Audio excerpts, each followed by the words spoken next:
Once the diagnosis is made, then most hospitals or doctors would refer the baby to an organisation like the Cerebral Palsy Alliance, where there's a 65-year experience in looking after children and families who have a child with cerebral palsy. And that will come in many forms. There's social work support, psychological support.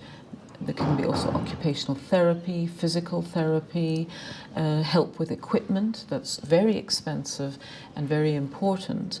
And also families can meet other families who have children with cerebral palsy. Often parents actually know what's around and they can guide each other. They need to be provided with, firstly, ideas how to promote their child's development and what to do with their child. So what to do with their child maybe simple things like how best to play with their child, how to feed their child, how to have the child in the most appropriate position for play and for feeding. They might need a lot of practical advice. But early childhood intervention is much more than that.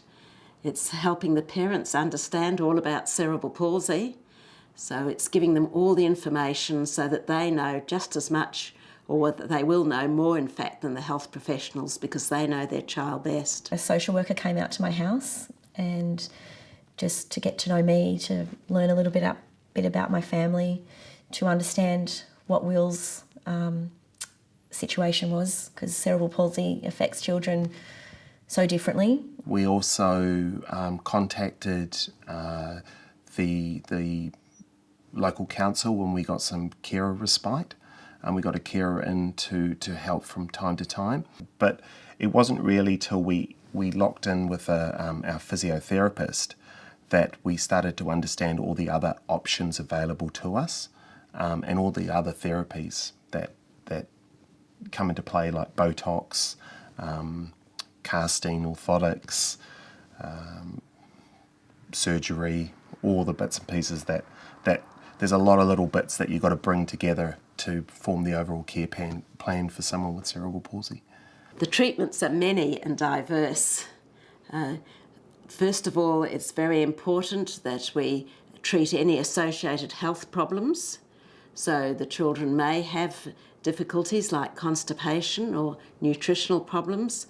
All those issues must be addressed.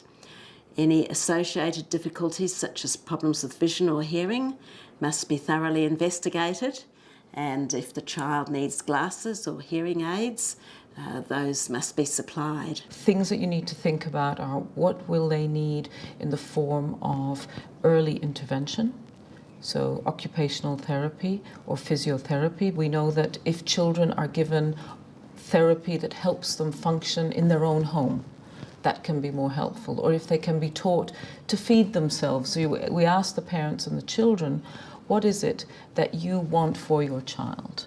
And something they can do within their home is very important. You know, dressing themselves, feeding themselves. So what we call goal-directed therapy.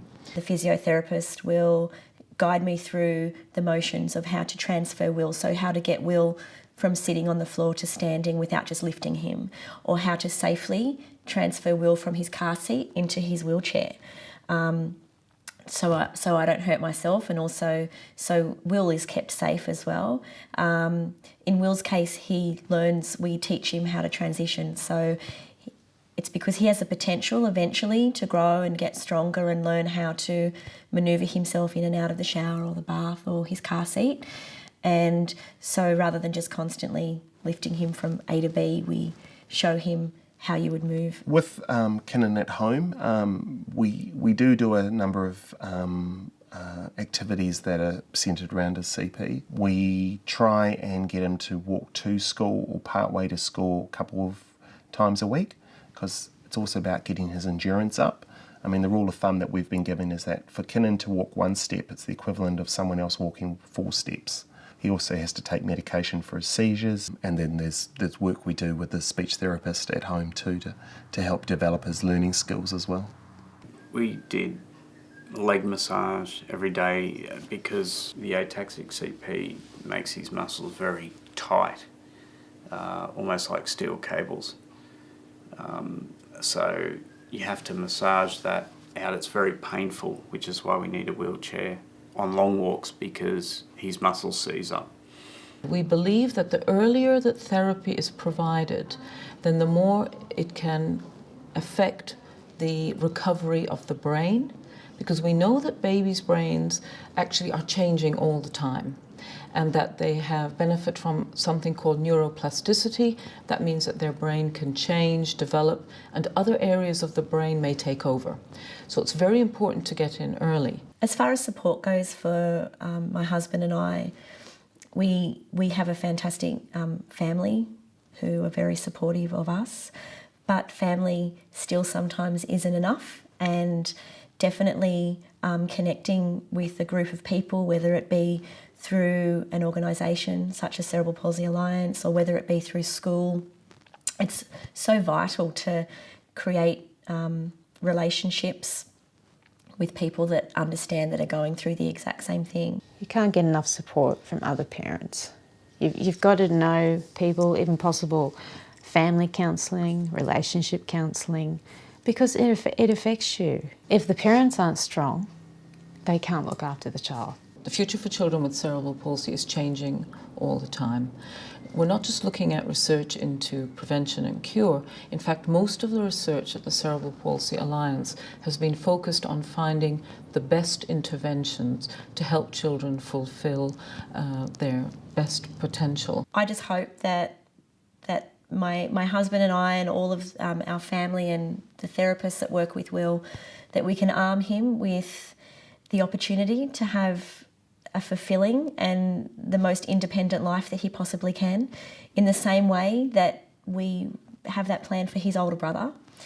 Will's rite of passage through adolescence into adulthood will be very different to that of his brother, but he deserves that every step of the way, and we just need to guide it a little more for him and be his advocate so he can really just have a fulfilling life. And what that means for Will is different to the next child and is different to the next child. It's there's no normal anymore. It was very important once, but this is just Will, and we just want him to have a great life and to enjoy everything that it can bring him. And we'll be there to support him along the way, and I'm sure there's going to be a lot of tears along the way, but there'll be so many wins as well, and I look forward to seeing him grow.